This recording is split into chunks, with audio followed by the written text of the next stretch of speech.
Hello everyone, I am Mohammad Rahatul Islam Udoy, a PhD student in the EECS department at the University of Tennessee, Knoxville.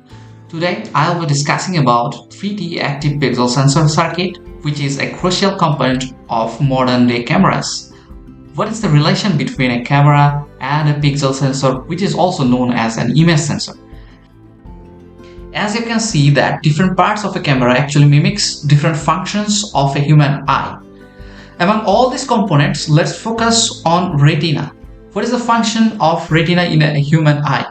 The function of a retina is to convert optical signals to electrical signals. The image sensor chip of a camera does exactly the same thing. It takes light as an input signal and converts it to an electrical signal. Now, you might wonder what's inside an image sensor chip. A large number of pixels reside inside an image sensor chip, which is also called a pixel array. But how big is this array? How many pixels are there typically inside the image sensor? Well, you have probably heard companies advertise 12 megapixel camera, 30 megapixel camera, 48 megapixel cameras, and so on. What does that mean? Let's take 48 megapixel camera as an example. 48 megapixel means there are 48 million pixels in the image sensor chip. These 48 million pixels can be arranged in various ways. As an example, the array can have 8,000 rows and 6,000 columns, or 6,000 rows and 8,000 columns, and so on. I have mentioned the term pixel quite a few times already. So what's inside a pixel? A basic pixel circuit contains 3 transistors, and that's why it is often called a 3D pixel circuit. These 3 transistors are marked as M1, M2 and M3 here. The first transistor M1 is a reset transistor, M2 is a source follower transistor, and the third one M3 is a selector transistor. Let's talk about the 3D pixel circuit in detail.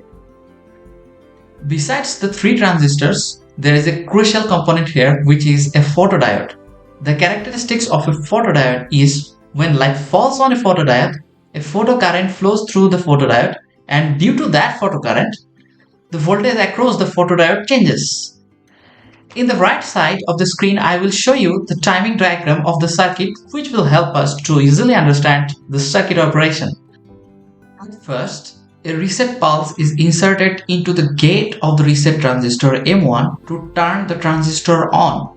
Due to this action, the VDD voltage from the drain of the M1 transistor comes to the PD node, but there is a voltage drop in the way, and that's why the PD node voltage becomes VDD minus VTH instead of full VDD.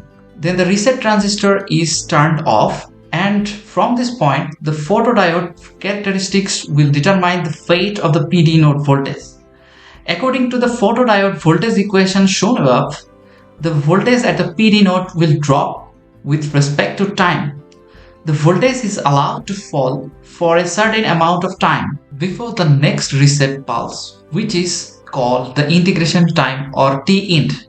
At the end of the integration time, the voltage of the PD node is read out. After that, the next reset pulse comes and the circuit operation repeats. Now, you may have noticed that the shape of the PD node voltages in these 2 cycles are not the same. Can you guess why? To answer the question, let's take a closer look at the photodiode voltage equation.